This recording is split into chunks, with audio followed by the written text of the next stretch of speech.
మంది విద్యార్థుల భవిష్యత్ అంటే మీకు ఎందుకు లెక్క లేకుండా అయింది?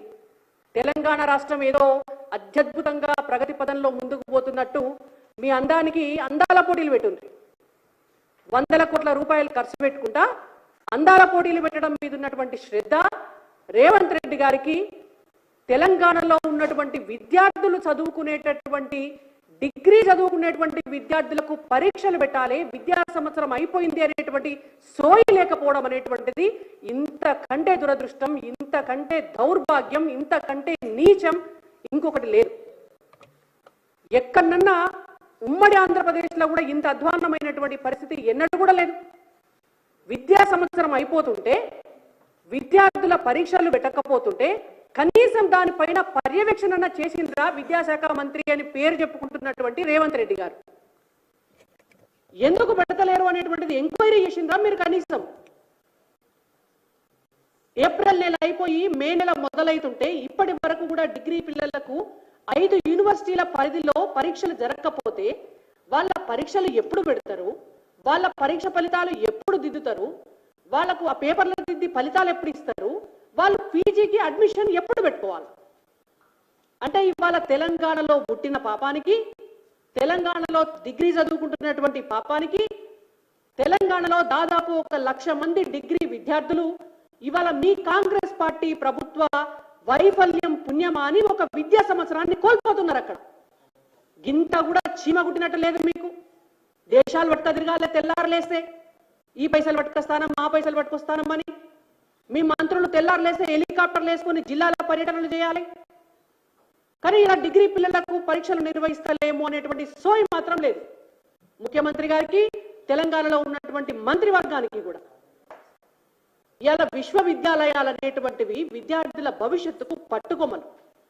ఏ రాష్ట్రమైనా ఏ దేశమైనా అభివృద్ధి చెందుతుంది అంటే ఆ ప్రాంతంలో ఉన్నటువంటి విద్యార్థులకు అందరికీ కూడా నాణ్యమైనటువంటి విద్యను అందిస్తే వాళ్ళ భవిష్యత్తు బాగుంటే వాళ్ళే భవిష్యత్తుకు పునాది అవుతారు.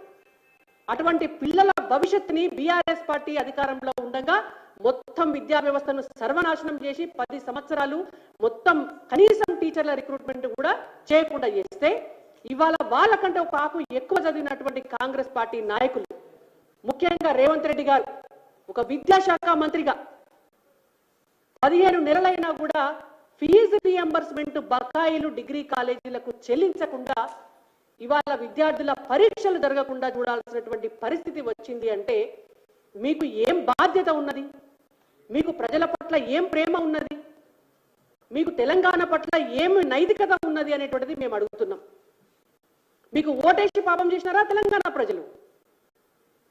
డిగ్రీ కాలేజీలకు బీఆర్ఎస్ పార్టీ అధికారంలో ఉండగా 3 సంవత్సరాల పాటు ఫీజు రీఎంబర్స్మెంట్ చెల్లించకుండా వాళ్ళే కొట్టింది.